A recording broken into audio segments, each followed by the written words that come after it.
You alright? Merry Christmas to start with. I've been mad busy because of, I imagine, at least you guys. So that means I've not been able to write you a Christmas special this year yet. I'm going to try. I will try. I'll try and find the time after the last postage dates, which is the 18th and the 20th, to confirm you get stuff before Christmas. But this isn't about work. This is a little Christmas treat for you. So as you know, I have a Patreon, and I've been uploading episodes to that Patreon for years, and not many of yous have ever really signed up to it. So I thought what we'd do as a little Christmas treat is I thought I could give yous a few of those. I'll introduce them as they come. We're going to start with something I've called Daily Update 266, the deadliest prey of all. And the description: entrapping traffic wardens as paedophiles to get them off the streets. And this is from this year, from the 9th of May. So, and then we're going to have others as well. This is going to be like a compilation episode, mate, like a best of.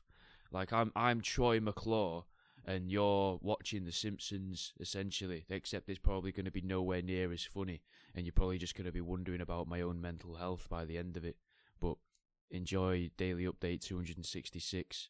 A little while ago, I gave you the idea, I think, of a villain who goes around going, Can I give him some? Do you mind if can I give him one? Okay, do you mind? He'd love one, wouldn't he? Can I? You know, to people with their dogs in parks, and then he just hands them like a palm full of fucking paracetamol to try and kill them.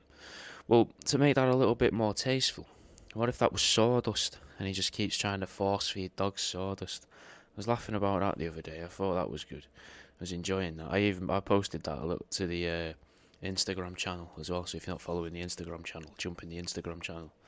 Put little ideas in there. But like I'd use Twitter, you know. I had this other idea as well. So this is going to be a little roundup of my little ideas, really. But I was thinking, you know, some of the scourge of society. So you've got traffic wardens and bailiffs, right? Two of the grottiest people in existence. Like, probably worse than pimps and fucking, you know, probably not worse than pedos, but worse than pimps, drug dealers, prostitutes, you know, probably not worse than armed robbers, you know, but they're up there, they're dickheads, innit?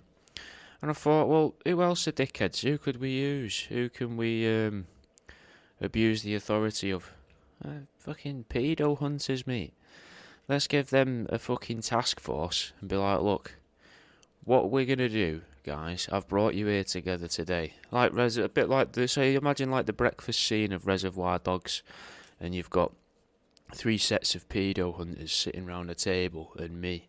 And I'm like, look, boys, the plan, the big plan. Or I could be like, what's the big guy, is he called Joe? The guy in not Resident Evil, fucking Reservoir Dogs. Resident Evil would be a very different story for this. Turn on to zombies, monsters, mutants. They're already monsters. Fucking, and you're like, look, you, Mr. Pink, you're going after the bailiffs. There's a pair of bailiffs. They got their eye on me nan. So, me nan's house. So what I need you to do is entrap them. I need you to pretend to be a 13-year-old girl online. And I need you, Mr. Brown, just in case, to pretend to be an 11-year-old boy. And I want you both to start flirting relentlessly with these pair. And if they don't take to it, come at them at a slightly different age. Just keep working your way up. So as long as you're under 16, you know, work your way up. They'll be like, oh, this is fucking weird. They're 11, an 11-year-old boy, a 15-year-old girl, though. They might be a bit, you know, they might be like, oh, yeah. And then you got them. You go and meet him. I've got all the transcripts here. You've been talking to various kids. He's been speaking to all these people that you thought were children, and you've agreed to meet up with this 15-year-old girl at this man's nan's house. And you're like, what? You know, you've got them then. What can they do? They can't fucking be a bailiff anymore. They can't be around vulnerable people. Same with traffic wardens, mate. Do the same with them.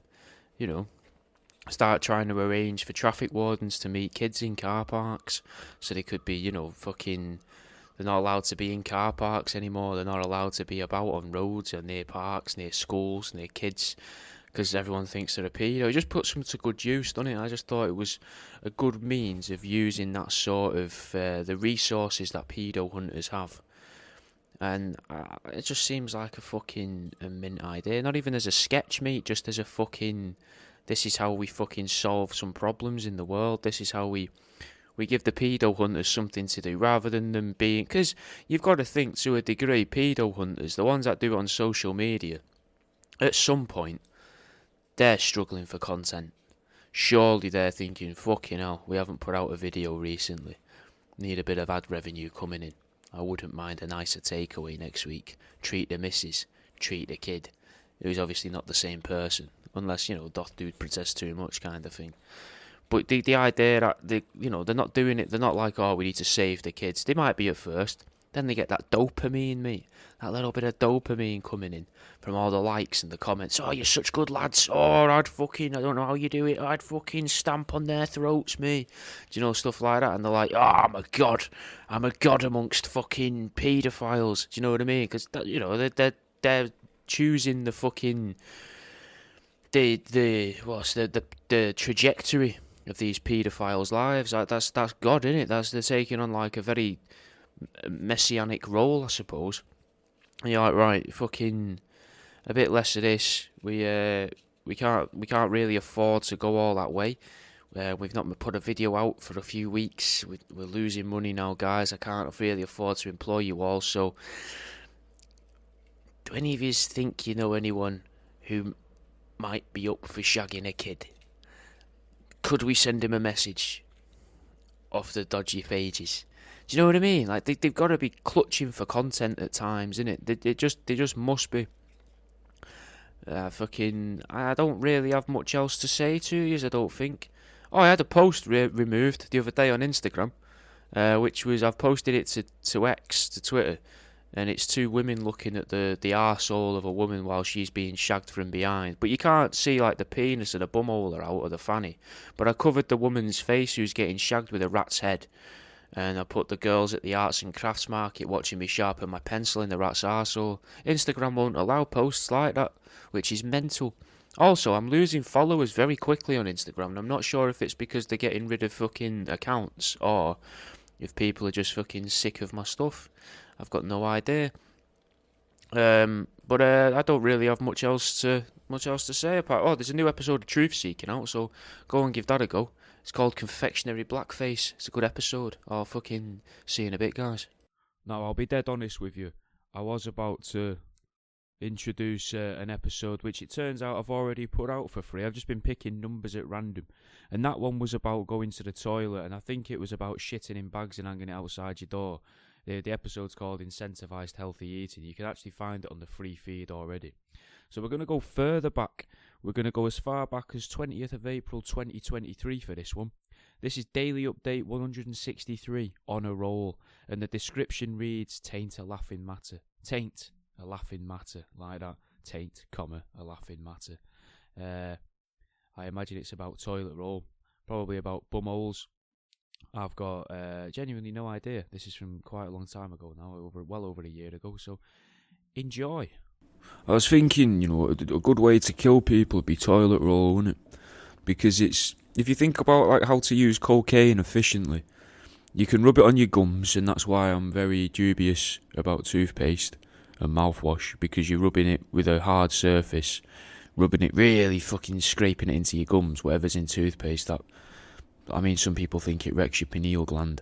Other people, like me, thinks it stops you from dreaming. I've got no science or evidence to back that up, but I'm pretty confident that if you brush your teeth for too long of an evening, I don't dream, which annoys me. And I don't like the idea that, like Colgate and Oral-B get to take away me sort of flights of fancy at night time. I'm not keen on that. So then I was thinking, well, another effective way to allegedly enjoy cocaine is to have someone blow up a straw up your arsehole, gets into your bloodstream very fast, according to, let's call them experts. But then you think, well, toilet roll, mate. Toilet roll, you rub it on your arse. You might have a pick around there as well to make sure you've got everything off. So what if someone could, or a company, or a people, or a group, or a they, could lace toilet roll with stuff, and then you're rubbing it on your arsehole, it gets absorbed by by you break the skin on your piles and that, and it gets absorbed, the stuff on there, what they call the aloe vera, or the weird smells that they put on the pictures of the dogs and stuff on toilet roll, like raspberry raspberry and milk drumstick toilet roll. That's on there, and then but that's not actually raspberry and milk. It just smells like raspberry and milk. What it actually is some form of chemical that goes inside you. And it doesn't even make you shit more or out like that so that they sell more toilet roll. It's just a sort of, I don't know what it would be, but it could be a poison. Because if you think about it, it'd be a really good way to then get rid of the evidence. Because there's not going to be many people that are going to wipe their arse, and a normal person would wipe their arse, check it, do I need to wipe again? Yeah, I do, I'll go again. But once you get to the end of that and you've had, your second dry wipe and you're like, oh yeah, sorted. No one's bagging that up, are they, or shoving that in the pocket? No one. Everyone just drops it down the toilet, flushes it away, mate. Now, I'm not suggesting that there's money in it. I'm not suggesting that you should keep your dirty toilet roll, your shit-stained bog roll, or like that. Shit smeared, there's not so much stain, is it? I imagine it doesn't stain the toilet roll because it disintegrates. Can you really stain something that disintegrates? But you can't help but wonder, what are they doing with it? It would be the perfect way to hide something. Toothpaste, you spit your toothpaste out, but it leaves a residue in your mouth. A scientist, a pathologist could test for that. Oh, were they poisoned by the charcoal toothpaste? Yes, they were. Were they stopped from dreaming by the toothpaste with glitter in? Yes, they were.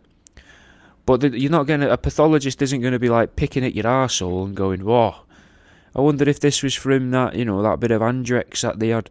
No chance. No pathologist would do that, because they're probably in on it. Not in the sense of they wouldn't think to, but they must know, because otherwise they'd be checking everyone's bumholes. Everyone's bumhole would have its own sort of passport photo.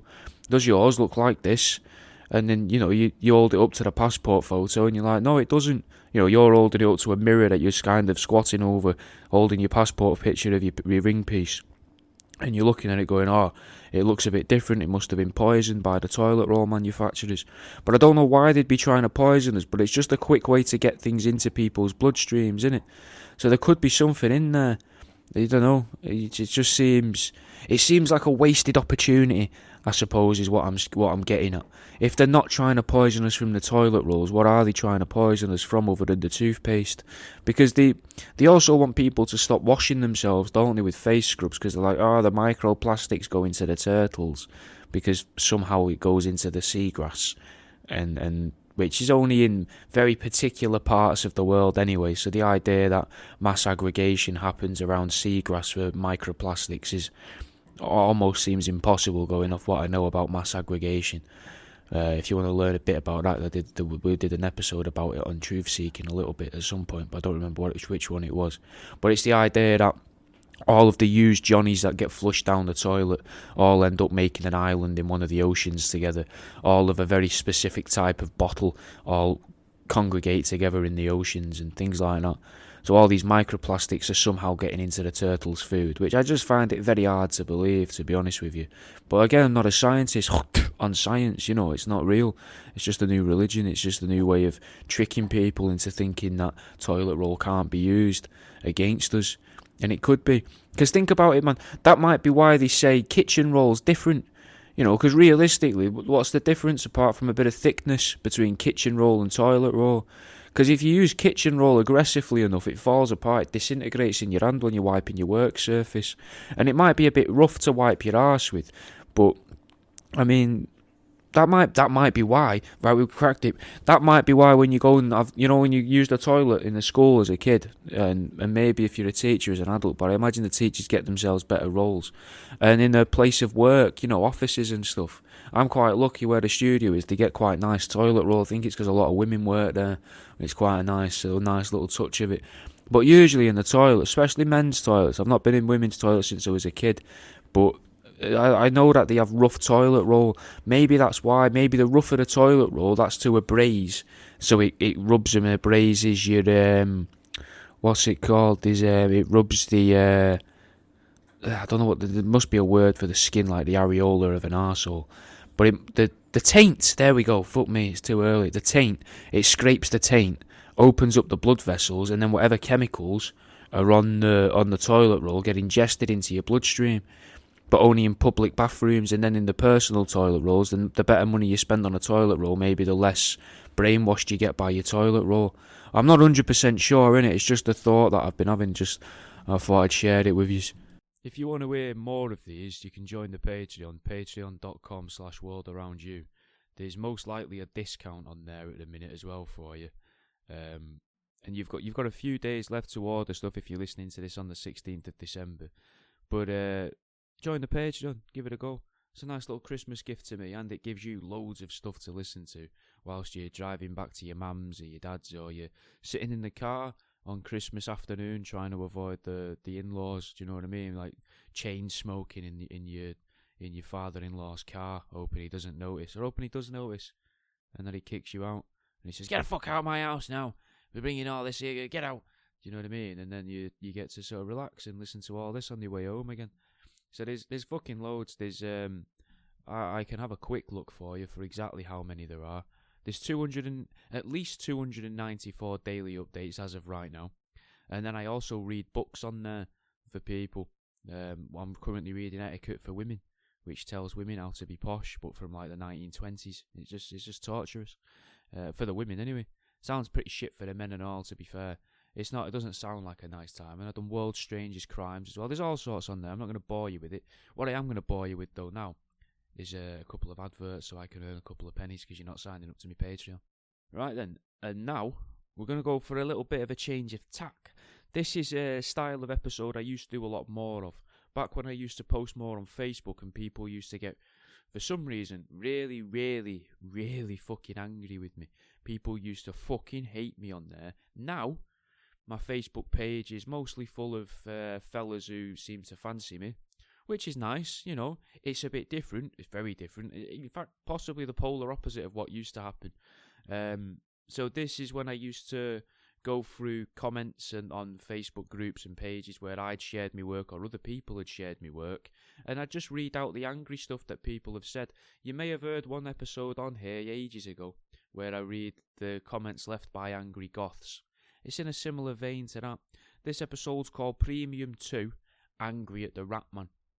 Right, so this one's a bit different to last week's. This one's going to be angry people that I've written on my Facebook and that.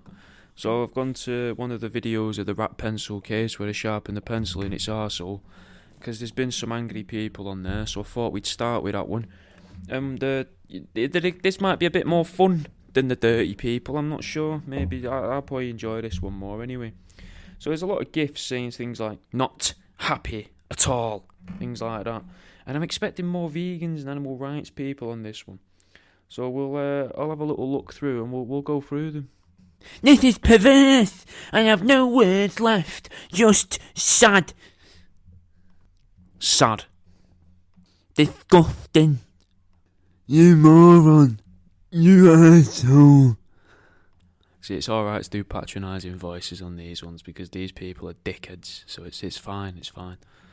You are sick. And it's not the that sometimes means ha ha ha ha ha ha ha. It just means sick, but with a load of K's. They obviously don't.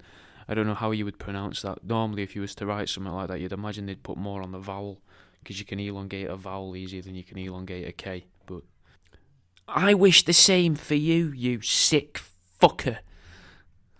Sick. Paul became stupid. Shame on you. No. Made in prison. I can bet you any amount of money. Oh dear. Oh dear, oh dear. I added the extra, oh dear, oh dear. You know, because of the Chuckle Brothers. There's a lot that say things like, eek! Which is, I'm not going to probably not read them all, but this one's got an answer to that going, eek! Which says, yuck. Terrible. With a little crying face. This is cruel but cool. That's kind of a good one. I like that. Horrible. Now, I found out that this has been shared. Some of these have been shared by vegans and animal rights activists. And the posts that they've shared, maybe I'll read some of them as well, just say things like, go and comment on the video. And obviously these people have no idea how social media works. Because that means... See, this is an argument I have about animal rights activists and vegans, especially on social media. All they want to do is upset each other and outdo each other. In the same way that the perverts seem to want to one-up each other and be like, oh, You know, I see this. Oh, I know, and I see this as well. And oh, I think this. These are like, I think this is disgusting, and then the other ones, they're like banging on the table going, well, I think it's worse. So it's just the same. They're just both extremes of people. It's fucking weird. I don't get why they share it to each other, being like, comment on this, because that means they're just going to see more of it and upset themselves further. It's always been my argument with this. Inhuman. Use your balls as a fucking pocket, arsehole. Sick. What the fuck? Someone screenshotted all the angry reacts and wrote rat lovers. Some of these I might have to act out, so. Scared me to death. That's sick. Yeah, but bad, right? Who comes up with something so ridiculous? I wonder. This one, I'm not sure if it's an insult or a compliment, but it says shame. These people can make anything. That sounds complimentary, but it's from a different language, so maybe culturally it means something different. One person's put it's a new way of torture, so I'm just going to add a little advert on that one for my new book, 50 Ways to Torture a Sloth. Which, by the way, you have access to if you have joined the Patreon. So you can find that in the Patreon feed if you want to have a download of that and read it, and then come and let me know what you think. Maybe, spread screenshots of it on Twitter, tagging me and saying hashtag 50 sloths. I think when foreign people write on it, it gives it an extra level of drama to it, because their language, it doesn't translate well, so it translates more literally. And so you've got here, have mercy on me, y'all don't have no respect. Weird that there's a translation for y'all, which is like an American colloquialism, which translates into English from another language. So I don't understand how it can get that right. Then someone's replied with, only ridiculousness is enough. To which the original person's answered with, it's tragic for me to see such heinous things. Not only tragic, but also vile. Just sick. I hope you end like this one day. Now, this doesn't start off as angry, and I haven't read these before on these, so it might not be angry, but we're going to follow it through because these are usually quite good.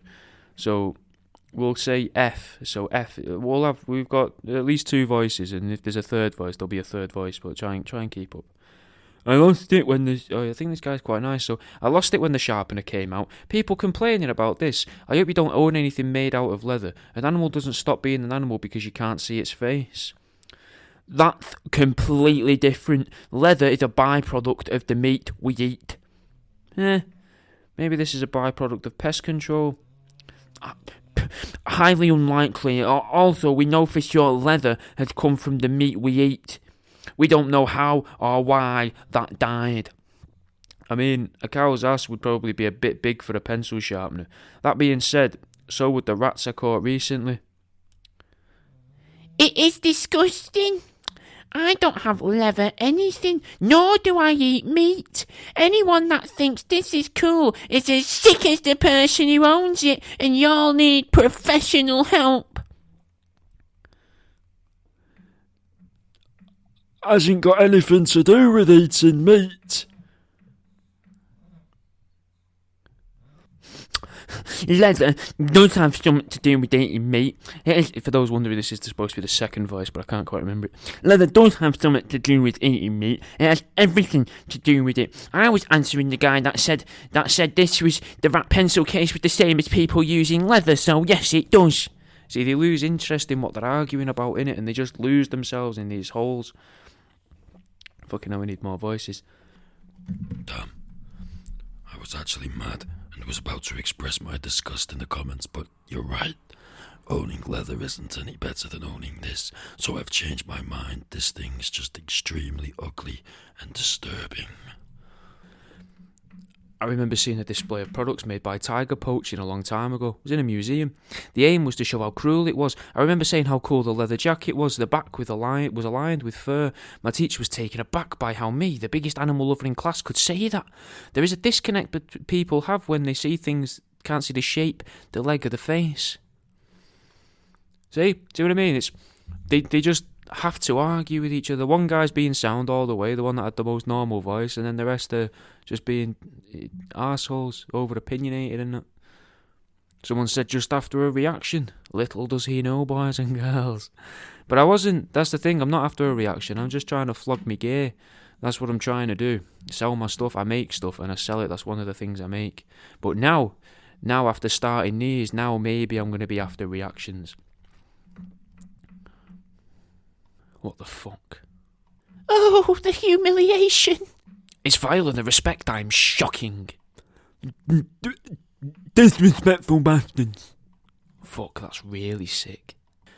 Wait until due to humans, the world going mad are very sick and twisted. Some people have issues. What the fuck is that? I think he needs help from the SCP Foundation. Now, for those of you wondering, because I am, the SCP Foundation is actually... Well, it turns out the SCP Foundation is actually something I talk about in my solo shows quite a lot, not knowing it exists.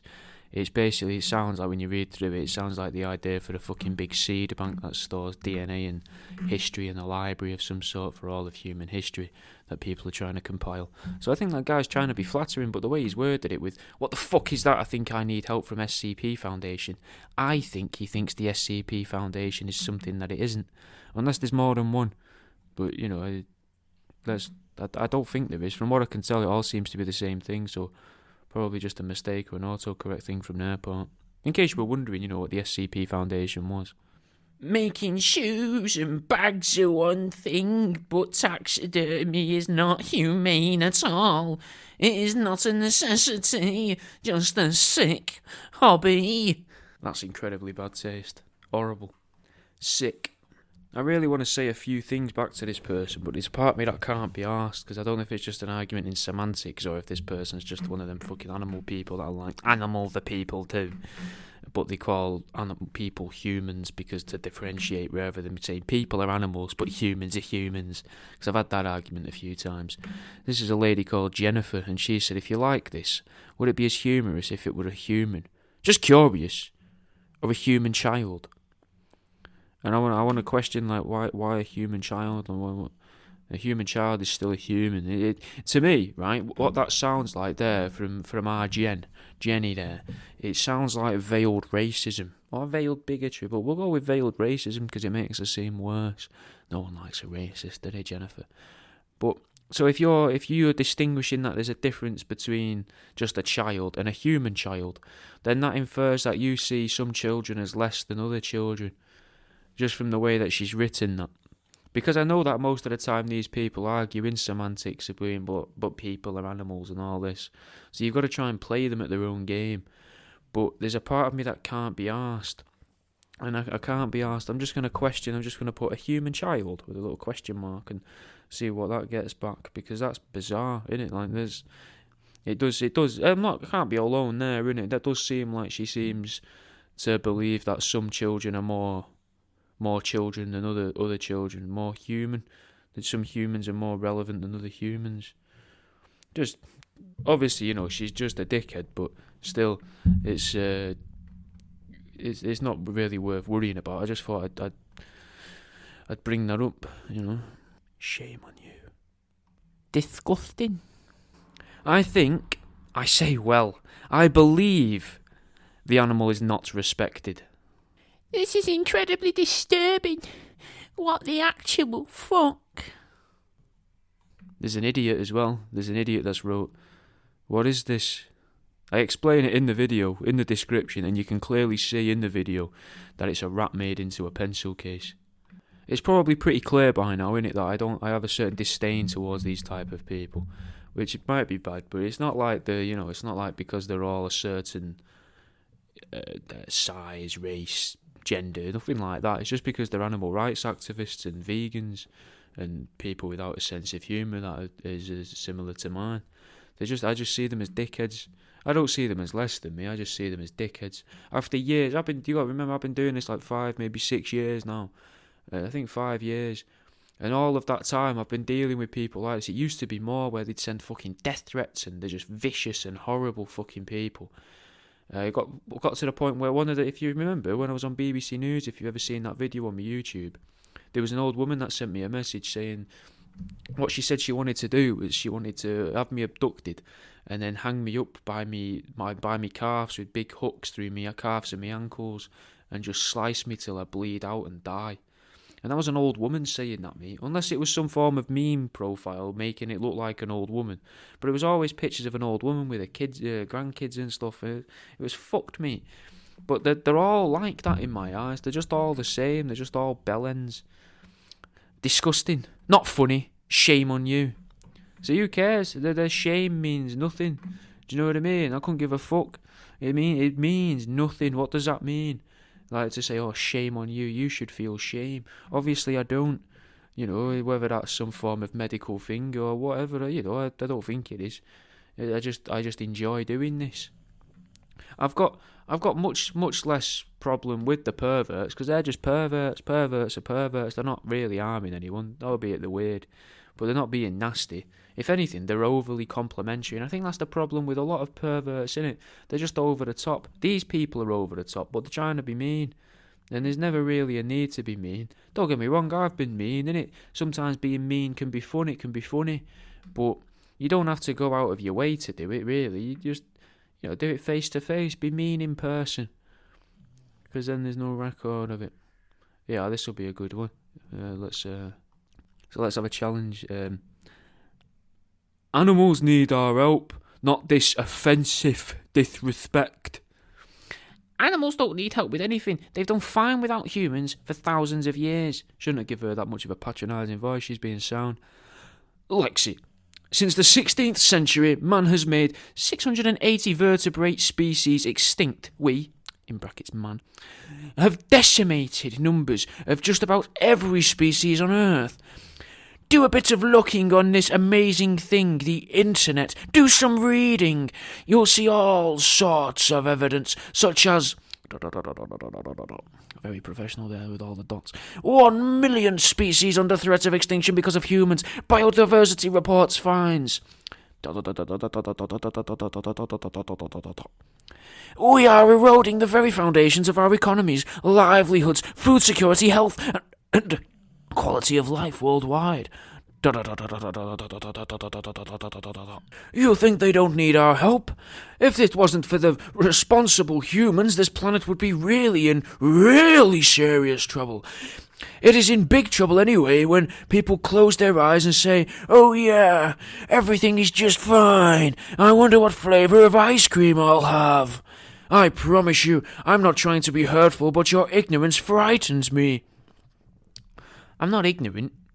You assume way too much. I'm well aware of the destruction humans have caused, but that's why we need to leave animals alone. That's what I'm saying. The arrogance humans have thinking they can save species from extinction is annoying. Every species dies out eventually, by humans or not. Invasive species wipe out others. It's called nature, which we are a part of. You typed the whole book and didn't tell me a single thing I don't already know. See, I'd actually go a step further there with Lexi, and I would say this guy typed the whole novel and didn't tell us a single thing. Really, a whole lot of words and nothing. Might have just as well have just fucking swirled around some alphabetic spaghetti in his mouth and fucking spat it at a chalkboard. Right, I see it now. That, for you, was like a whole book. It's accepted by huge percentage majority that man has screwed it up for animals. But Lexi knows they're all wrong. Just as a side note, he tries to come across all clever in that, but then says stuff like screwed up, and his punctuation is stuff like a question mark, then an exclamation mark. It's just bizarre and writing in capital letters, but he's trying to be all righteous and that. It's fucking... The evidence is all there, or has been and been recorded, which means the same thing. Do you get the idea of the ecosystem, the importance of the honeybee, all the other insects? Oh, why am I going on? You'll just think, oh, some European who thinks he knows it all. Go out, Lexi, enjoy yourself, and stick your middle finger to the rest of the world. I give in. USA will be the end. The Mayo, you need help, dude. Also, lessons on reading comprehension. I have an M.A. from university, so I'm not going to listen to some little Yankee slut. Do work. Go. I wasn't expecting the Yankee slut thing. I hadn't read this first, but the voice does fit it. Well, let's go. I'll try that again. I have an M.A. from university. I have an MA from university, so I'm not going to listen to some little Yankee slut. Good luck with your drug-filled dreams. And that's as good to end it on as any, really. Fucking. Hopefully you've enjoyed this. I've enjoyed this.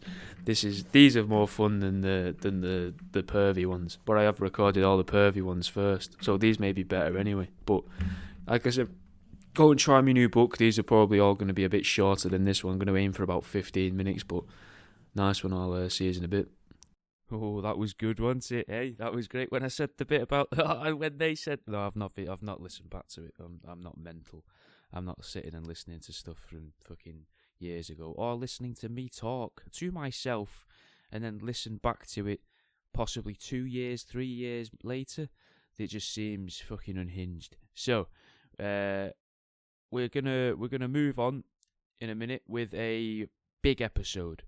So sometimes on there I put a big episode on there. Say I do a swap cast. Sometimes I do the next one that will probably be released of me doing a solo show on my own that won't end up on the main feed. Or it might end up on the main feed, I haven't decided. But I'm going to be doing my cousin Vinny, looking for all the hidden messages in there. I've already made the notes, I've just not had the time to record it. It was an episode I did with History Homos. This isn't that.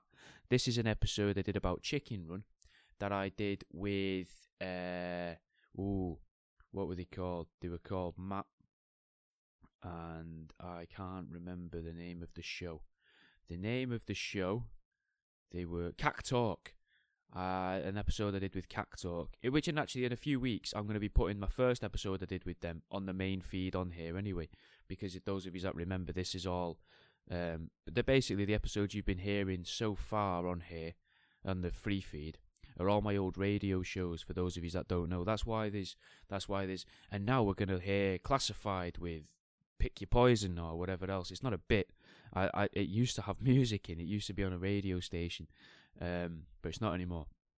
Now it's a podcast, and I can hopefully earn money from you listening to the adverts on it, or from just you keep playing these, send them to people. Either way, we'll have. I think we'll pop a couple adverts in now, or at least one advert in now. So just to be prepared for that. Hopefully it won't be long. Maybe it'll be about something interesting. I very much fucking doubt it. Here's an advert, and then we'll get straight after the advert. We'll get straight into Premium 006 Chicken Run, and I'm finding all the hidden messages in Chicken Run that I didn't get to quite cover in the episode that I did with Cack Talk, because obviously I didn't want to derail the conversation completely and just talk about stuff I'd seen. You've got to have a bit of back and forth in it, so that'd have been very boring. But here is what is quite possibly a very boring, all of the hidden messages and propaganda I found in the Aardman film, Chicken Run. Enjoy. After these ads, and go enjoy my Patreon, you tight bastards. You know, I'm not going to try and sell you anything around. Thanks for being a Patreon subscriber. This is the first, maybe the first of many, hopefully, of the exclusive longer episodes. I'm going to try and give you them semi-regularly, like the little shows, in the hopes that we'll draw more people in. So, you know, maybe encourage people to join us. If you see them in the comment sections of live streams and videos and that, you know. But we're going to go over my notes and what I wrote down for the Chicken Run, because I've done an episode on Chicken Run, but I did it as a swapcast with the lads from Cack Talk, Jake and Matthew. So these are just my notes and what I've written it up. I've had to sort of write it up proper because I've not watched the film for a bit, so it's not fresh in my head. But we'll get into it anyway. So the film started off with the moon. Like, there was an image of the moon for the first 2 seconds of it. Actually, was the moon in the sky. So I was thinking the whole film's gonna be chock full of good stuff in it, because straight away we're into the moon and that. And it does piss me off though, innit, that they put the moon into all this stuff, because it's as if they're trying to normalise it. Like, why is there so much focus on the moon and night time? Like, it's trying to convince us it's a real thing, and it's bizarre, because they could pick anything to show that it's set in the real world. So why the moon? It doesn't have to be the moon. It's in these things, it's like the moon is the only thing that stays the same. So is the moon always there, and these are all different projections of some form of world or life or something like that? I'm not sure. Because, like, how does the moon have anything to do with claymation chickens? Then we start to see some barbed wire. So maybe this is a subtle nod to say the moon was maybe some form of prison vessel, or maybe still is some form of prison vessel, and then the scene pans to a prison camp of sorts and a bloke walking a dog. Now, if we tie this with the moon, maybe it's another way of getting that idea in our heads that humans and animals were brought together by the moon, the genetic splicing facility that seems to be in the background of every children's film that we've watched so far. And we then get introduced to the chickens, who the film predominantly centres around, being called Chicken Run. And what they start to do is tunnel out from the surrounding perimeter of their living space, their compound, if you like. If you really wanted to, though, you could look at this and you could see a little bit of flat earth here. The idea of the ice wall being shown by the barbed wire fencing and that.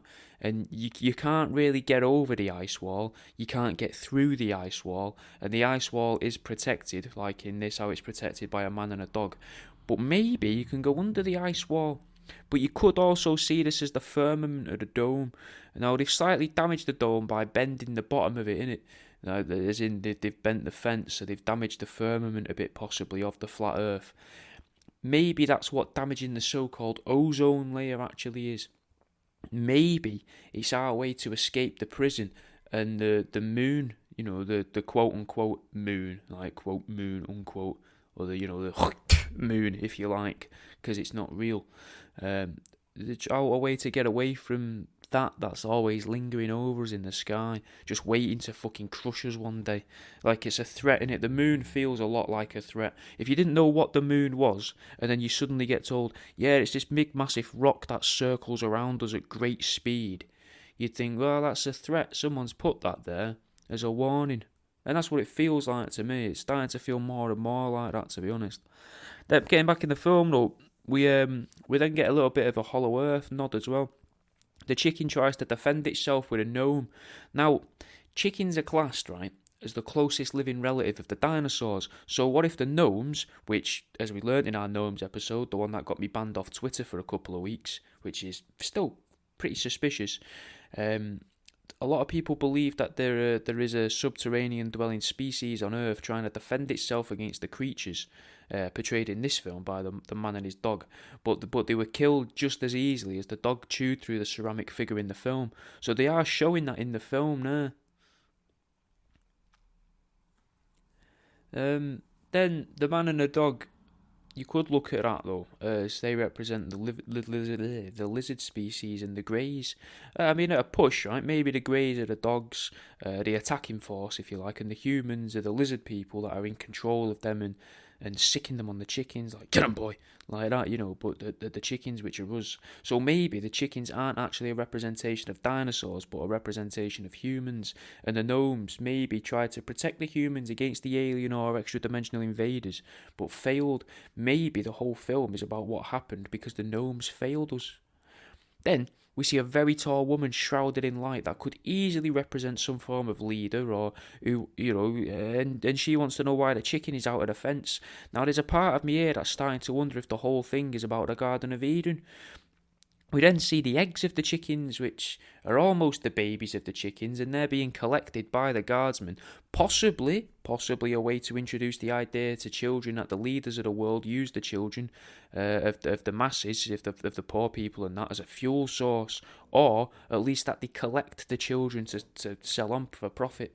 Maybe not, maybe not, maybe for adrenochrome as such, maybe not, but maybe just to eat them, simply just to eat the kids, like the rumours on the internet suggest. We then see the chickens start to use tools, and they get punished for it by their overseers, and they get locked in a coal box, which in a way, you could maybe see an explanation for why it seems like mining was such a huge industry for what feels like a very small amount of time. Was it to try and punish humans, or maybe to keep them away from each other, in the same way that masks got used in recent years, and people believed they gave us masks to stop us talking to each other and spreading information while something dodgy was going on? Maybe that's why they chucked them down the mines in the days gone by, so that they couldn't really work in the mines, and they'd look down on each other if they're just down there chatting rather than working. Do you know what I mean? And then they've got all that stuff to breathe in, so they probably had their mouths covered up, or at least the smarter ones did. Just as a little aside there, a little thought. But another way you could look at this, a failed escape attempt. is that the chickens are a demonic, or that they are actually the extra dimensional entities themselves, and they're failing to escape their prison from the fourth or fifth dimension. We see them use real world items wrong, innit? Like the items they use, say for example scissors. I don't think they do use scissors, but say they're using scissors, they won't use them as scissors. They'll use it as a, like to tie something onto the scissors and use it as a stick kind of thing. They don't know how to use the items. We even see them try to masquerade as a person, innit? Like kids would to get into films, in the late 90s, when like 6-year-olds used to stand on each other's shoulders to be able to get into 18 plus films. But the person that they make, the chickens, doesn't quite look like a real person, don't look quite right, innit? Which might be a little nod to someone like Indrid Cole, the Smiling Man, who was one of the only named Men in Black, at least that I'm aware of. Then it starts to go a little bit all over the place at this point now. It was mostly just the introduction of the film that we've covered so far. So when we get the first bit of dialogue, we learn that the chickens that struggle to ever get out have been brainwashed, and they're being kept in there because they're brainwashed. They believe that the main hen, who keeps getting locked in the coal shed, has just been having holidays, and it's nice for her because she's not had to do any chicken jobs, she's not had to lay her eggs out like that. Whereas the main chickens knows that she was in solitary confinement. She knows she was being punished, but no one will listen. The fat chicken just ignores her and says, "Oh, must be nice to get a bit of time to yourself." Which is a good way to teach people that people only ever hear what they want to hear, and they're only ever going to perceive what they want to perceive. Which is usually they'll only perceive what they're told to perceive, which is why they'll perceive it. And it's a really good way to teach this to kids in this film here. I mean, I don't know if it would go straight in, but, they'll take from it what they want. We also then see that the chickens do what the older chickens do, and what the older chickens tell them to do, which it seems reminiscent of that thought experiment. I don't think it was a real experiment, but there's that thought experiment of the monkeys with the ladder. I think we may have covered this before, I'm not sure. So the idea of that thought experiment was you put 4 chimps in a room, let's call them bonobos. They put 4 bonobos in a room, and then they feed them and that and look after them normally. Then they introduce a ladder. When they climb the ladder, they'll feed them more. I can't remember it exactly. They'll feed them a special treat if they get up there. So then they'll want to climb the ladder. And then they stop doing that. And then they introduce a new monkey. And then these monkeys will teach that monkey to climb the ladder to get up there. But then you can change that, because then when they start climbing the ladder, you can beat them when they get up there. So then they'll get beaten when they get to the top, and they won't want to do it. And then they'll start teaching each other not to go up there, not to go up the ladder, because they'll get beaten. And they'll start panicking and stuff, because they'll all get beaten if it goes up there at this point. Then you introduce more chimps and a few more bonobos, or whatever the type of ape it is. Let's say bonobos, because that's what we said initially. Actually, we said chimps initially, but we decided to stick with bonobos. So they did put a few more bonobos in. So now you've got like 8 or 9 bonobos in this room. And the original bonobos won't go near the ladder. And whenever they see another bonobo go near the ladder, they rip it off and beat it. And then they can get rid of the original bonobos and add in some more bonobos to replace them, and then get rid of the older bonobos from there after a year or so and put some new ones in. And now the relatively new bonobos are punishing, because they've learnt to punish the other bonobos when they go near the ladder. They now punish them, and they don't understand why they're punishing them. That's the thought experiment anyway, basically. To show that people will follow rules and not exactly know why they're following a rule, and why they do these social norms, and why these things come about. I don't think it was ever done, but it's like at least a thought experiment. But anyway, back to the film. Maybe Chicken Run was made to disrupt the youth, into doing their own thing, or to make children start to do what the fringes of the community are suggesting, rather than sticking with the status quo. Maybe Hardman, who made the film, we had a little bit of a bee in his bonnet in his eye, or she, I don't know, the group, they. And they had a little bit of a bee in there, a collective bonnets. And they were like, I don't like how everyone's just going along with this. What if we could, let's tell them don't do what the old man's saying, because the old man's clueless now. The world's moved on. We're no longer in World War II. We don't need to listen to these people from World War II.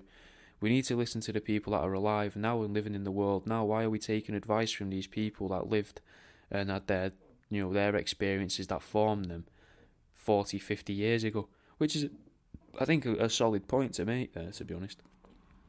Then we see an unproductive member of the society get taken away to a shed, where I'm guessing that she's going to get killed. But if you was to look at it in a certain way, this seems to be teaching kids that if they don't provide a use, then all that's going to happen is the masters will just find a different use for them.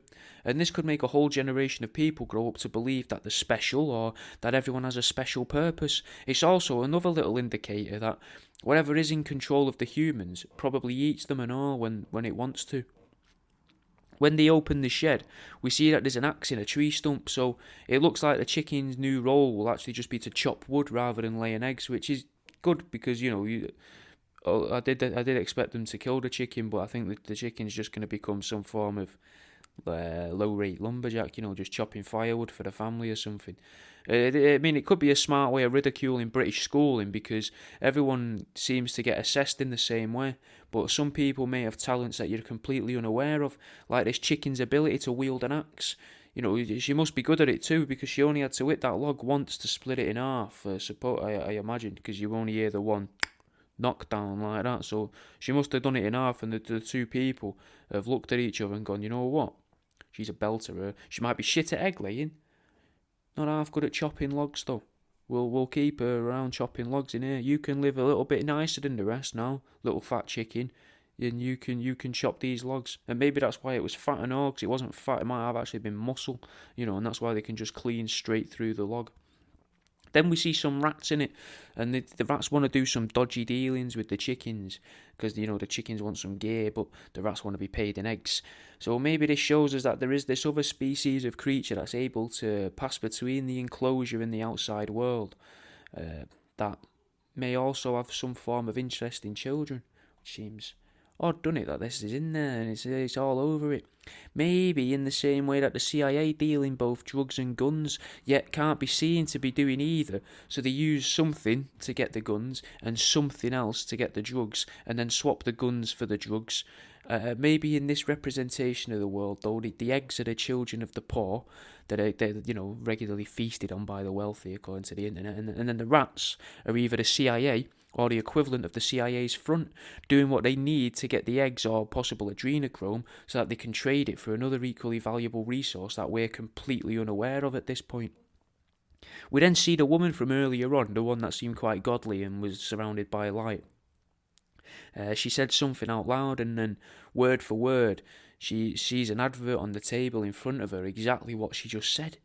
Which now in hindsight seems a bit like predictive programming to maybe ready the public for targeted advertising, though back then this was in the year 2000, so it may have been to suggest that we live in a simulation back then. That might have been what it was more so going towards, or at least a reality that seems to be created by our own minds and again by our own perceptions.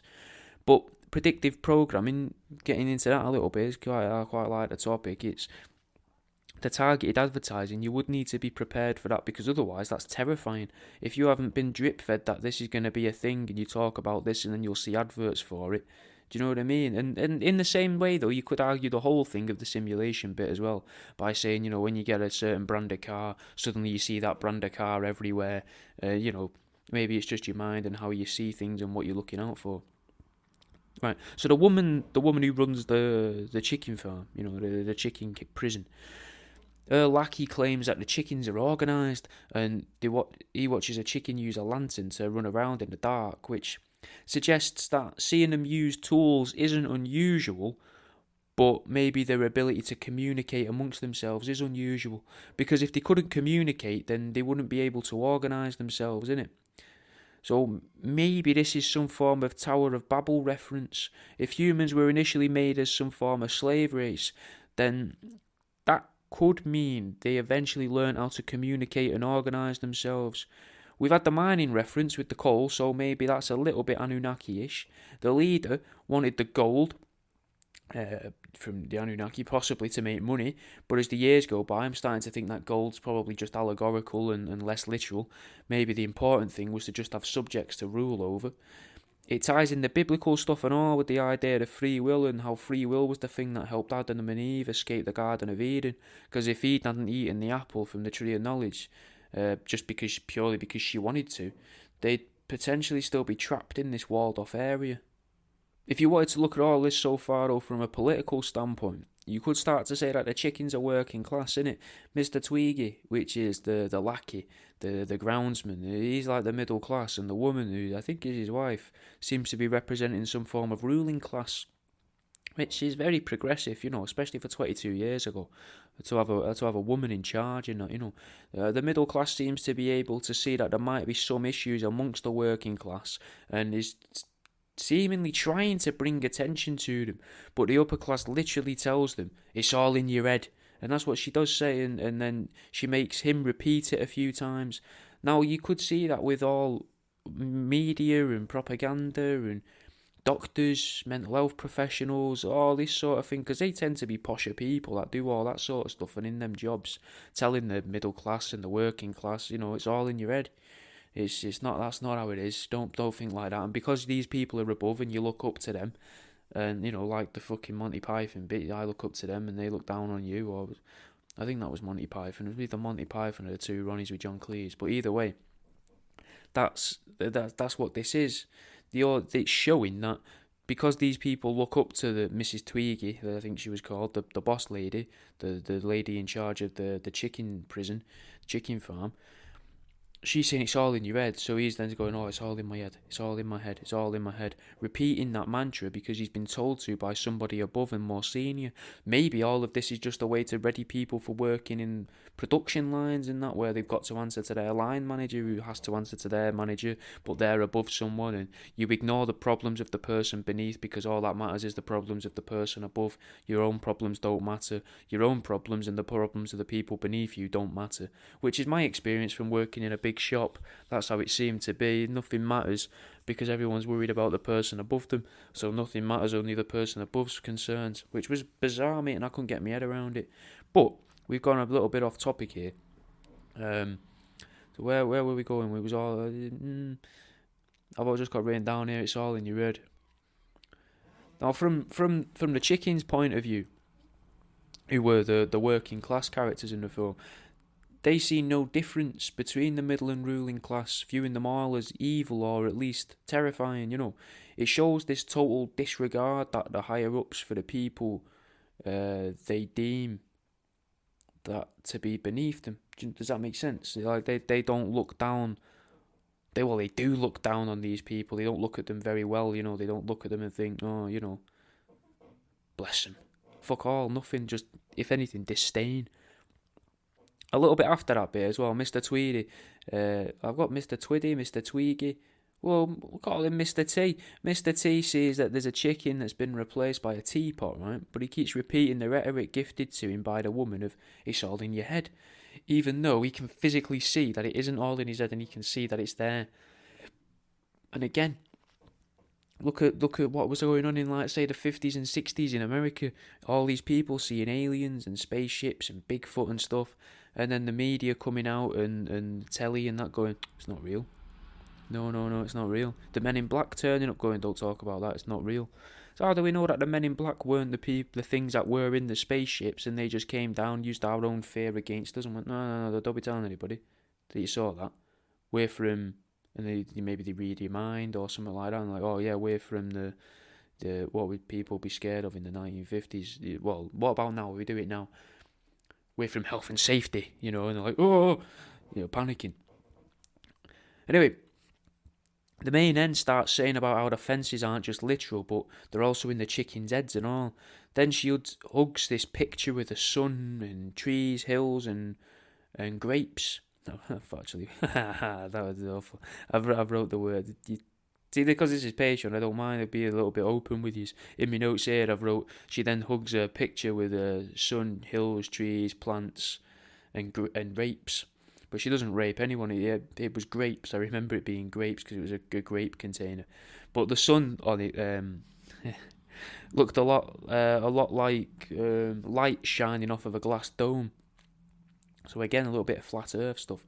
And there's a little bit of me there wondering if the whole thing is actually just about the education system, because the chickens have a meeting in Coop 17, and once you're no longer 17, you're an adult, and in many ways at that point, you're free. At least probably the freest you'll be in your life. Now the lady chicken asks for help from the nothingness, which the stars, the sky, whatever you want to call it, the unglistening firmament in the night sky, let's say.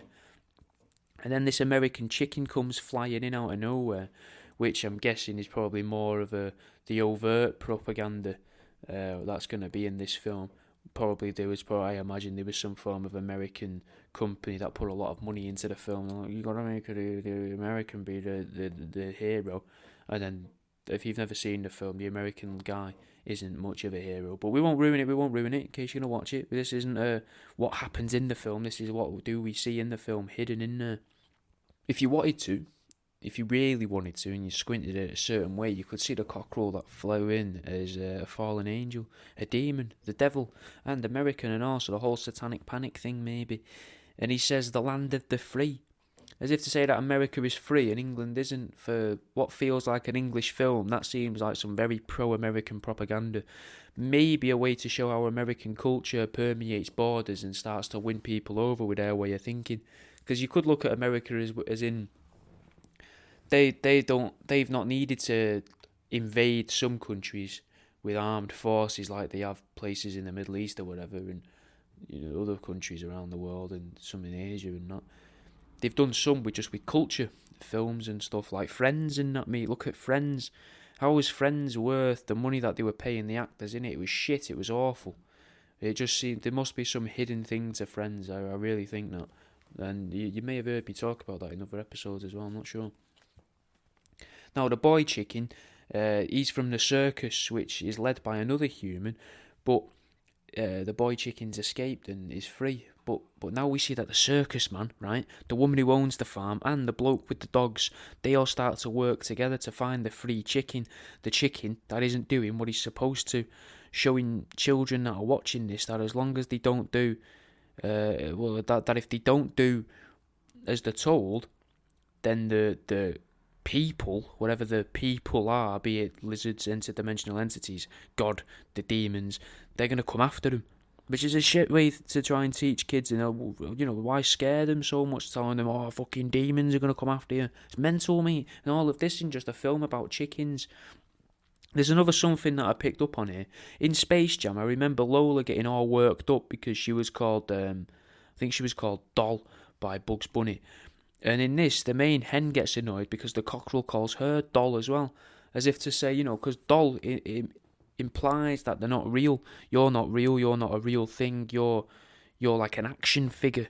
Now you gotta think to yourself: if you were being called an action figure, would you be offended as a woman if someone went, "You're an action figure," like that? Would that be as offensive because actions in the title, so it sounds good?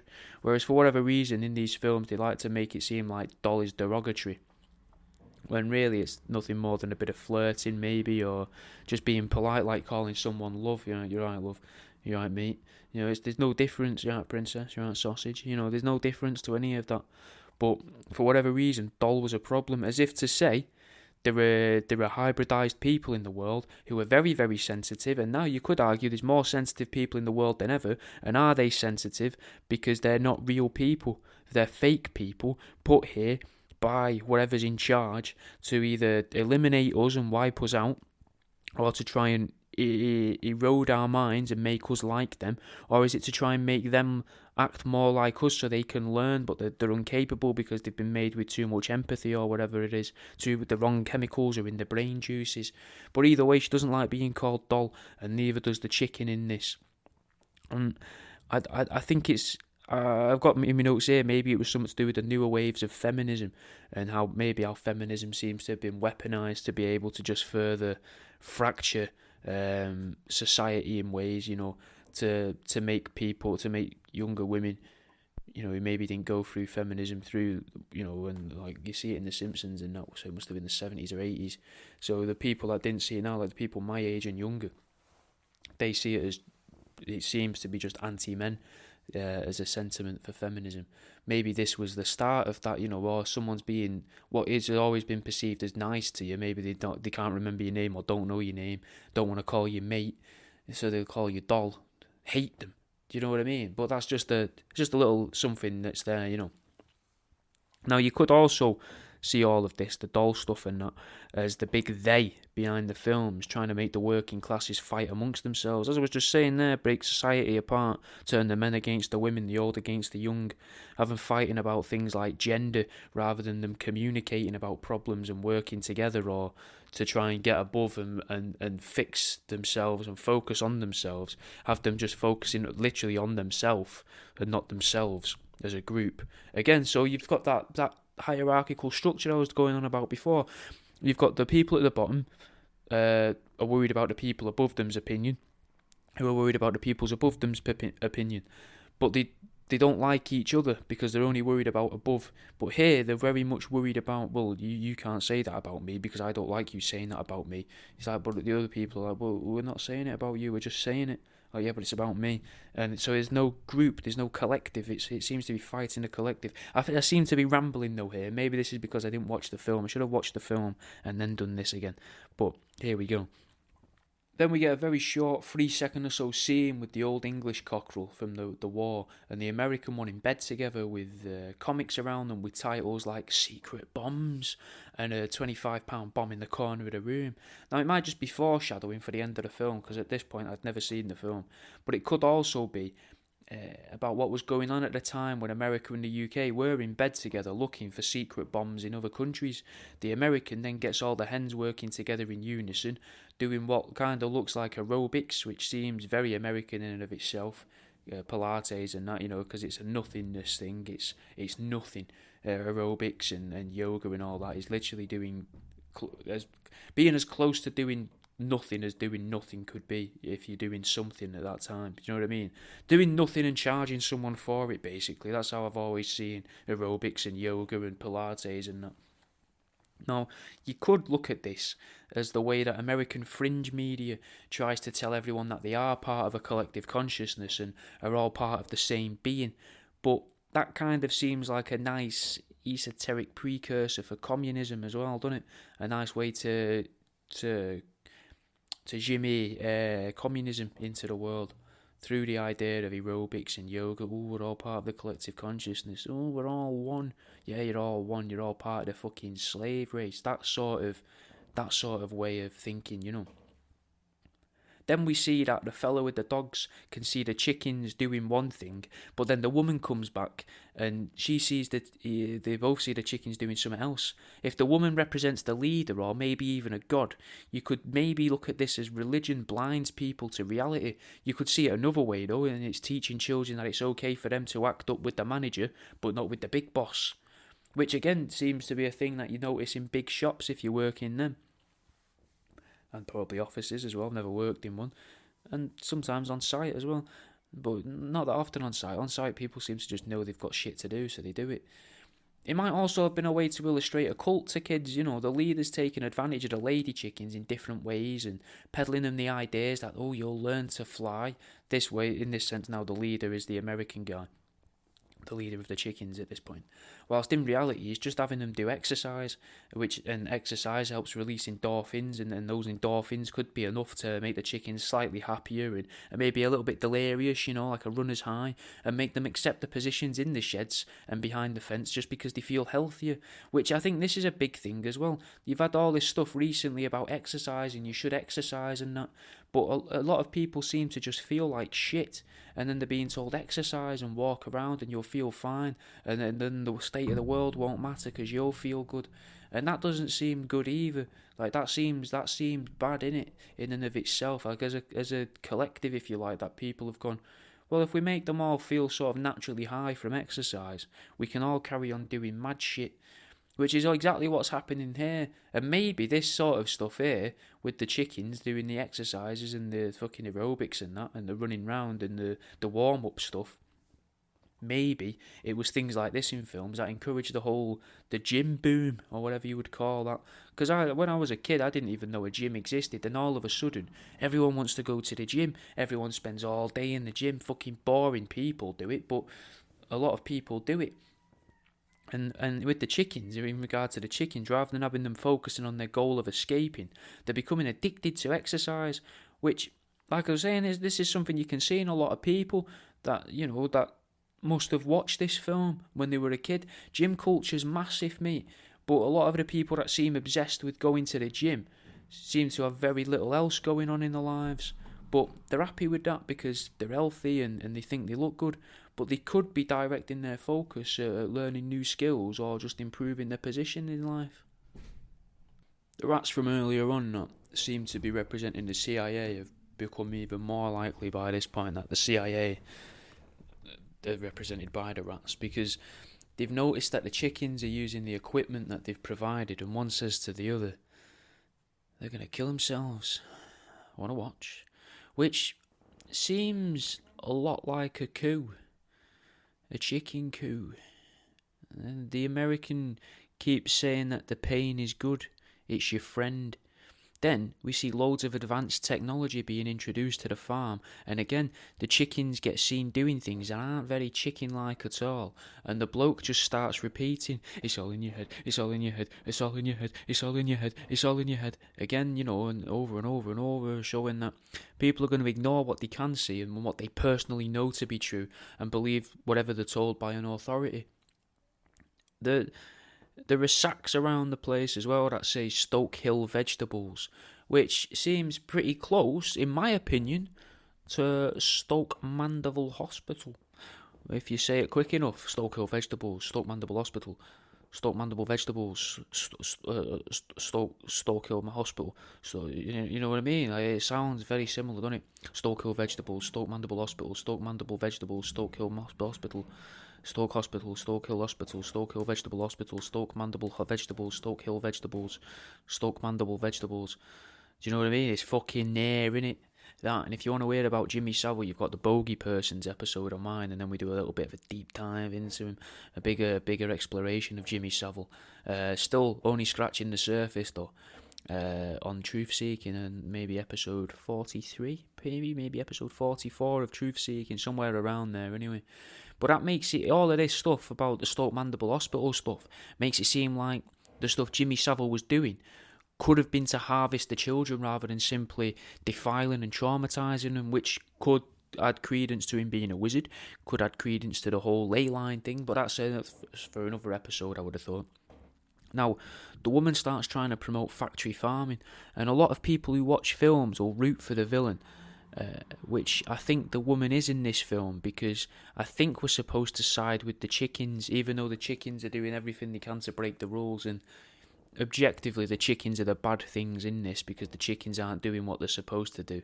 So I think the chickens are the bad guys, but like lovable rogues maybe, whereas the woman is supposed to be the villain, even though she's not really doing anything wrong, really. I mean, she's a bit cruel to her husband or her brother or whatever he is, but could be both. Depends on where it's set, and they are farmers, so definitely could be both. But she's a bit mean to him, but other than that, she just seems to be someone who runs a farm, or a prison, depending on your perspective of what side of the fence you're on, I guess. So, having this idea, though, for the factory farming is a great way to drip feed the idea of factory farming to the English audience, just by using little throwaway lines like that one. Now, the old man chicken, I can't remember his name, but he knows to not trust the American, but the others don't believe him. Then they keep talking about how they need time. We just need time. Which, now, it might be a bit of a reach, innit? But that's the exact thing the extra-dimensional entities are after. They're after time because they can't experience time, and that's all they want, is to be able to experience time like we can. Then we have this little scene where the main chicken is repeating the words flap. For example, flap, flap, flap, flap, flap. Or, flap, flap, flap, flap, flap, flap, flap, flap, flap. Or, like, flap, flap, flap, flap, flap, flap, flap. Like that. I don't know, I can't remember exactly how they were doing it, but that's what that might sound like. But it sounds like every other word could be fap. So it could have been flap, flap, flap, flap, flap, flap, flap, flap, flap, flap, flap, flap, flap, flap, flap. like that, which is a word that's synonymous with masturbating, a thing that many people now do. The big question is, did children start masturbating because the clay chicken told them to subliminally in this cartoon? I didn't, because I didn't see this film until I made these notes. Plus, I had real chickens, so I don't think this would have been able to convince me that chickens are plotting against you and that, because, it wouldn't have been good for my brain to be thinking my chickens just want to be free. Plus, if you do just free chickens, what tends to happen is all the local predators and cats just come and fucking decimate their numbers. So it's not a good idea to just free chickens. It's a stupid thing to do. Then we see the chickens that have been Pavlovian conditioned to stand to attention when they hear a bell. So rather than salivate and lick their chickeny lips, they come and stand in a straight line by a bell, which is a lot like what real school children do. Something that even as a kid I used to wonder about, and now looking back, really still don't understand why we had to stand up when the bell would ring or when an adult entered the room.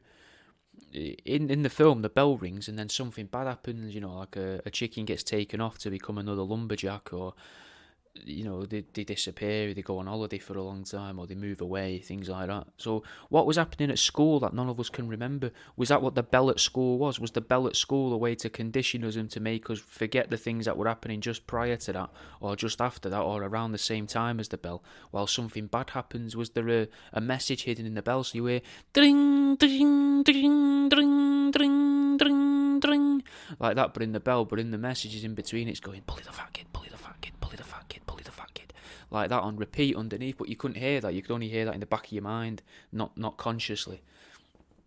The main hen, I can't remember her name, but the main hen that the film seems to revolve around, she clocks onto that the chickens are just being fattened up at this point. And if these chickens do marry up with real life humans in our world at the moment, then it makes sense, because a lot of the fat kids knocking about, and even when we were kids, but more so now, there's loads of fat kids. You see fat kids everywhere.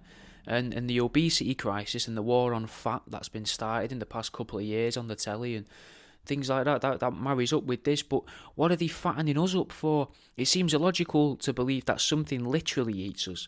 But what about all the sadness that gets caused by overeating, and all the sadness caused by fat people? Not just when they die prematurely, but during their lives, when they have heart attacks and strokes and all their other health conditions. They get depressed and sad, and so do their family members and the wives and their husbands who, married them, and because they were thin and they wanted to shag them, and then over the years they've piled on an awful lot of weight and look a mess, but they're stuck with him because of the kids. They don't want to look like a dickhead to the kid, being like, "Wow, I left your dad because he was fat. He didn't used to be fat, but he is now. But he wasn't then. But I don't suck his dick anymore." And the dad's there looking at the kids, speaking to his 4-year-old daughter, going, "I just don't want to go down on your mum anymore, because I still love her. Don't get me wrong. I'm just not in love with her because she's now a beast of a woman. She's what a farmer. She's what Mrs. Twiggy in that film you watch, Chicken Run. She's what Mrs. Twiggy would have referred to as a heifer, being a beef farmer. But she weren't. She were a chicken farmer. And your mother's not the hen that she used to be. I'll tell you that. So I'm not going to go down on her. Barely even want to finger her anymore, to be honest, because I'm very conscious I'd get the wrong groove. At which point the 4-year-old's just staring back, being like, I don't know what you're on about. What does any of this mean? And then you realise you're talking to the 4-year-old. "Oh, I'm sorry, I thought you were the older one. I'm sorry, I thought you was your brother." Because obviously all the stuff that's gotten in through the predictive programming to make the gender fluidity, all that sort of stuff is affecting kids younger and younger as well, according to the internet. So that's obviously going to be affecting this situation here, and stopping you as the husband of a fat woman from being able to distinguish between your children with their 12-year age gap. But anyway, the that emotion that's caused by fat people, that's an emotion that the extra-dimensional entities can feed on, and sadness and misery is supposed to be one of their favourites to feed on as well. Now, the American tells them they should lie and make people do whatever it is you need them to do by lying to them. Now, that's them saying that America is rife with propaganda. That's the filmmakers saying that, in my opinion. Then the American distracts all of the chickens with music to make them nice and pliable in their brains for the main protagonist, to be able to get them to keep learning how to fly. Now, you could say this is something to do with radio, which was something that was supposedly invented by the Nazis, the portable radios. The idea that we keep playing music, keep them listening, and then in between, fill them with the message, whatever that message may be at the time, and you can keep changing that message, and you can mould society, because in between the songs, people are hearing these people read scripts and the adverts, and I'm pretty sure there are hidden messages in a lot of adverts as well, to be honest, because it really feels like it, because a lot of them use the same words. So either they go through the same agency to have all these adverts and the scripts written and that, or to have them all filmed, and they use similar scenes and sets and that, and actors as well most of the time. But it does seem like there's hidden messages in adverts which would tie up with this idea of use the music to distract them and then slip in the message while the brains are nice and pliable because they've been dancing and they're tired. But the cockerel then starts saying there's a beat pulsing through all of their bodies and to go with it. Now, that seems a lot like the vibrations of Michael Tallinger that he spoke about from the Earth, except these are fake vibrations made from an electronic device to make chickens or people do the Americans' bidding, which is something that could be true. If the Earth does have a vibration, a natural ring to it, a bell's ring, like all the other planets supposedly make noise and the stars make noise when you aim certain fucking whatever they'd be called at them, certain whatever scopes, orthoscopes, I think, like massive stethoscopes, I imagine, but like a telescope, but a telestethoscope, possibly. I don't know what the actual word for them would be, and I'm not going to look it up. But when they aim them, they hear noises from the planet, so there must be one from us. So for example, the Americans purposely putting out all of this other noise and vibrations to mess with that, to stop us being able to do the natural stuff and what we should be doing, or where we, seeing what we should be seeing. But in the film, it makes it seem like dancing's contagious, and they're being told by the American to just go with the flow, to just let these things happen to them. And then we see the rats, which gave them the radio. The rats are above the chickens, observing their behaviours, watching them, just like almost as if they're taking notes, mental notes on how's this affecting them all. And they're wearing sunglasses so that it's difficult to tell which rat is which makes them seem even more like the CIA, or even maybe the Men in Black. Then we see a blackout happen, not like everyone's pissed up and all like, fucking messing about with each other in the bathrooms and not going to remember it tomorrow, like the electricity goes out. Now, I've been hearing a lot about potential blackouts from conspiracy theorists recently, so maybe the blackouts occur before the big harvest. Before the harvest happens, if whatever it is they're harvesting from us, maybe that's when the blackouts will be, just before it. Then we hear Mrs. Tweedy saying that having her name in the pies is a bit of a woman's touch and makes the public more comfortable, and maybe that's why we currently have a queen instead of a king. Maybe the public are happier to have a woman in charge because they've been manipulated through TV and films to see most women as maternal, and now with what many people say is the feminization of men, or depicting men as softer and more compassionate, could we be starting to ready a future generation for a king? And if you think about all of that stuff with all the women are soft, the women are more maternal, a lot of the women I've known are dickheads. Like, not in a hate women kind of way, but most of them are. I would say on the whole, women tend to seem more selfish and that more self-centered. And maybe that's because the world is aimed more at women. And it's, everything on the telly realistically is sold at women, innit? It's aimed at women, things like that. So and if they watch a lot of TV, that's going to impact the way they think. But maybe that's more of a personal thing. Then we see a machine. And the machine's called the Pie Machine. And the film goes in great detail to explain to us how it's a machine that can turn a chicken into a pie. But it seems like the perfect way to explain how a machine turns something into something else. A big thing that people are scared of at the minute is transhumanism. So here they're using the machines to turn people, represented by the chickens, into something else. Still people, but people plus something maybe that's what's going on here. They're still chickens, but now they're chickens plus pastry. So they're pies, but there's a chicken pie. Maybe the use of technology, or at least the addition of technology to people, is what's needed for whatever it is that's lurking out there to be able to eat us. Maybe the maybe the microchips and stuff that they're supposed to be injecting into us and raining down on us from the skies. Maybe that sort of stuff is like seasoning to these extra dimensional entities. We start to see the guy that represents the middle class, Mr. Tweedy, is still believing what his superior is saying. He believed the woman that chickens go in and that apple pies come out because she says, oh, it makes apple pies, and he just believes that. So it shows again that everybody's being lied to in the world. You're being lied to, not by me, but by, the people above you. I'm one of you, innit? I just happen to make podcasts and that, but the people above us all, they're lying to us about what these pies actually are, just in the film. Chicken go in, apple pies come out, even though that seems completely illogical. He's obviously an intelligent guy because he's able to regularly catch and outsmart what seems to be quite an intelligent chicken. So it's got to be a political commentary on maybe the socio-economic classes of England.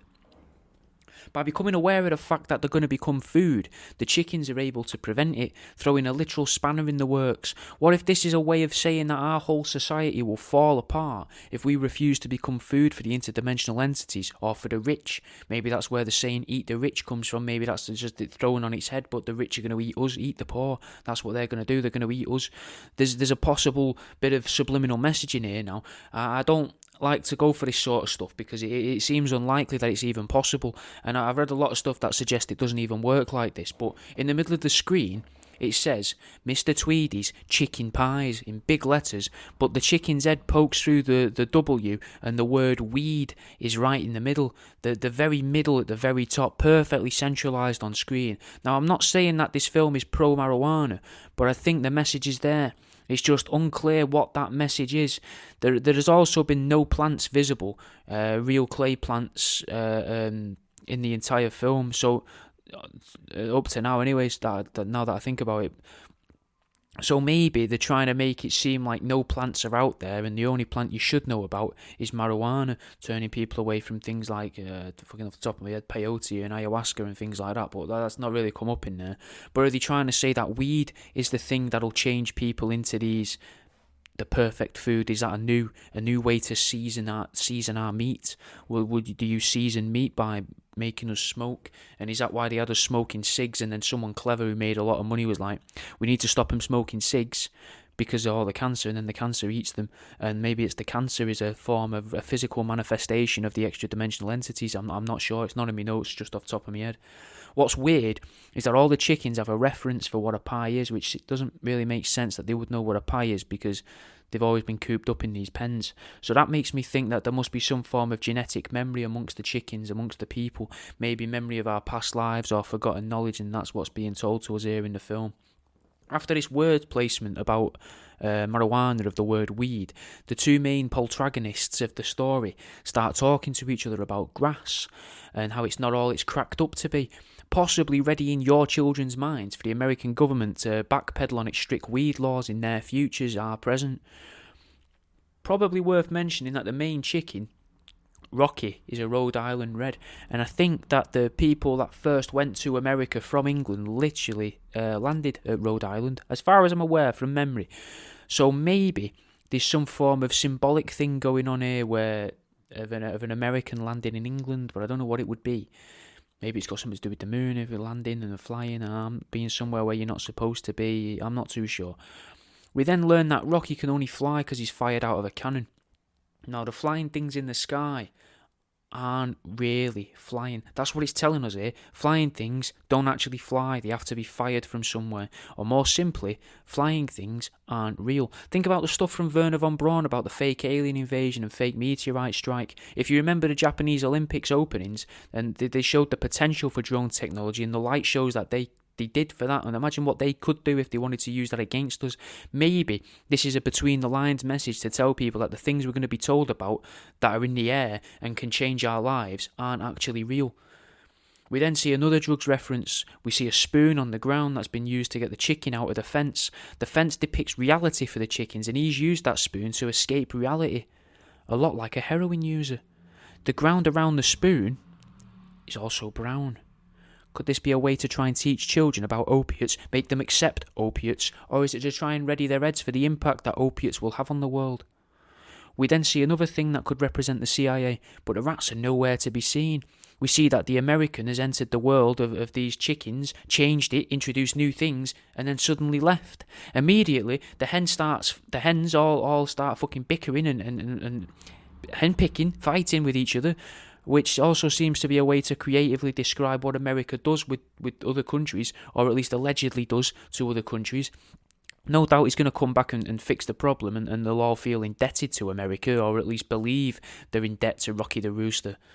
We then see the rats disguise themselves as gnomes, so the gnomes are back, and they use this disguise to go and rob materials. So could all the myths about gnomes be just made up by an intelligence agency? Is that why Twitter took me down and took me off Twitter for talking about gnomes? Or is it trying to say that some people pretend to be other people in order to do business with those original first people? I know it sounds like a pun because this whole business is built around eggs as a currency, but is it trying to show kids what shell corporations are? We also see Mr. Tweedy just accept that gnomes are real when he sees them, even though he knows he's not been told gnomes are real. So we've got to imagine that he's got the information, this secret knowledge possibly has been dripped down from the higher-ups to him, so he accepts gnomes are real, but doesn't accept chickens can use tools, which is bizarre. And we see this, we could see this as meaning that the higher-ups do know that there is different species of humanoid of creatures sharing the same space as us. We then see the chickens use communication and using their own overseers' tools against them. Now, could this have been what happened in ancient times? They then hide his body under a building as well, which at a push could maybe go to explain some ancient landmarks. Maybe the ancient landmarks are there because they've hidden very important bodies under there, gods' bodies or whatever. We also see these chickens build a very primitive Wright Brothers style plane that's pedal powered, similar to an old boat with a load of oarsmen. And I reckon there's a good chance that maybe a species of creatures escaped imprisonment from a life of servitude on another planet, maybe Mars, maybe Venus, and then flew away and ended up on Earth. Or maybe the reason why they showed the moon at the start was to say that they escaped from whatever the moon is, using this what would be deemed space travel wise as primitive, but it's shown to us as pedal powered, but maybe they just didn't have the right fuel or to be able the right materials to build an engine, so they Tony Stark the shit Iron Man suit kind of thing to get out of the cave, which was the moon or Mars, and then they crashed into Earth and got found on Earth and carried on, trying to live. They also tried to make the male characters seem like liars as well. The American rooster lies about his flying career. The old chicken lies about being a pilot, or at least allows the hens to believe that he was a pilot, and the bloke who works on the farm as well, Mr. Tweedy, is made to believe he's a liar by his own wife. He's gaslit, I think that's the right term for that. We then see these chickens perform an overwhelming display of strength by holding the weight of a human woman on fairy lights, which suggests to me that the people who originally left the place, they were first imprisoned. At that point, they were a lot stronger than what they are today. Or it's trying to tell us that light and by holding on to light and using light, maybe using artificial light or something to do with artificial lights, has something to do possibly with fairies, with the Fae, with these extra dimensional entities, Mrs. Tweedy, who's in charge of us, and maybe by letting go of the light, they disappear. So maybe that's what the problem is. Maybe that's why we changed all our bulbs, and now all of our bulbs have a different chemical in that leaks out. Maybe that's what it was warning us about, these energy-saving bulbs. Because if you think about all these filament bulbs and how everything was fine for years and years, then all of a sudden, all around the world, everyone's introducing these fucking energy-saving light bulbs instead to quote-unquote save the world. What if it's just to emit radiation or a different chemical or a different something or other into the air to disrupt the light spectrum, to make doorways for these extra dimensional entities to come through?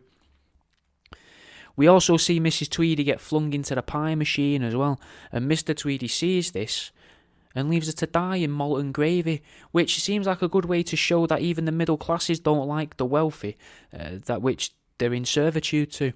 Again, it seems cheap to say, and we've already used it, but the expression "eat the rich" comes to mind. We then see the barn and it's been blown to bits, mate. It's been fucking destroyed, and there were bombed out churches and monasteries all around the country. So what if instead of them being destroyed during the bombing runs of World War II, they were actually destroyed by people fleeing camps and where they were being prepared as food for the gods or aliens? And that's why we see these buildings as monasteries, as churches, as religious. They're still religious, but they were actually like ritualistic, sacrificial playgrounds, if you like, for the higher ups. To prepare for these aliens or gods that supposedly visit our planet every 3,000 or so years. But we get to the end of the film, and it ends with the question, what comes first, the chicken or the egg? And I think it's the last way the film can try to get it across to you, that it's about the first known humans escaping captivity and starting to fend for themselves. And that's what I got from the film, Chicken Run. That's all the hidden messages that I thought were in there, bits of propaganda in there and things like that. So I hope you learned something. If you maybe go and watch the film and see what you think of it. Suggest films that you'd like me to look into. I'd like to try and keep it as kids' films and stuff, because it seems like there's more in there and it's more likely to have predictive programming in. So in the comments to this, because it's probably only going to be on Patreon unless I find a way to put it behind paywalls on other services. But for now, it's definitely only for Patreon. It's always going to be behind the money wall anyway. People aren't going to get it for free unless I fuck up one week or do something wrong. But let me know in the comments below if there's a film that you'd like me to cover that I haven't covered already. And maybe I'll cover it on the main show. Maybe I'll cover it on one of these. But yeah, thanks for listening. Let me know if you've been listening to the whole thing. I'll fucking see you in a bit, guys. And that's it, mate. I don't know if this was enjoyable. I know it's not a Christmas special, but I am going to try and give you a Christmas story, a Christmas tale. I will try. I'll probably also do a Christmas celebrity B&E. In fact, he's here now to say hello. Hello. Yes, I'm planning a little tour of, well, I'll be very honest, Santa's Grotto, and we'll be commemorating the memory of Tex. We'll be looking forward to the future with our Gary, who's been on with me now for a few journeys, untelevised, and we will be leaving our memories of Tex at Santa's Grotto. We had a whale of a time. Whale. Absolutely incredible. A beluga. Didn't we, Gary? He's not here. I forgot. It's just me. And that's something for you to look forward to, isn't it? It certainly is. We'll all enjoy that, I think, going round Santa's Grotto and learning exactly what that means by beluga. Should you remember the fact that you've even mentioned the beluga at this point in time. And ladies and gentlemen, that's the end of this Christmas special, which, who knows, this might become another Christmas tradition. I'll just ply us full of Christmas specials every year, of stuff that's gone on in the year gone by on Patreon, maybe. Maybe I should make a note of some of my favourites on there. If you are going to join the Patreon, patreon.com/worldaroundyou for £3 a month. If you join for the £1 a month tier, you only get the video vlogs and the video versions of the podcasts, not of this one though. And because it doesn't exist. Or the celebrity B&E, that doesn't exist. He doesn't want his face being shown, do you? No, he's left. He doesn't want his face being shown. But his maybe I'll make a note of my favourite. But if you are going to go and join the Patreon, might I suggest the Use It or Lose It fairy? Maybe one of my favourite episodes on there. I didn't put it on here, not because I want to use it as a hook to get you to sign up to Patreon. Of course not. That would be shrill. That would be conniving, wouldn't it? That wouldn't be very nice at all. It's actually because it's about a man severing off his son's genitals, and it's because his wife wouldn't touch his willy anymore. So it's a bit dark, and I didn't know what YouTube would make of that. So enjoy that if you're going to go over and sign up to that. Thank you for listening to this, and of course, if you have. And I will see you in a bit. There'll be an episode next week. We'll be back with a Here's How episode next week. And maybe in the interim, who knows, a Christmas special or two. I'll fucking see you in a bit.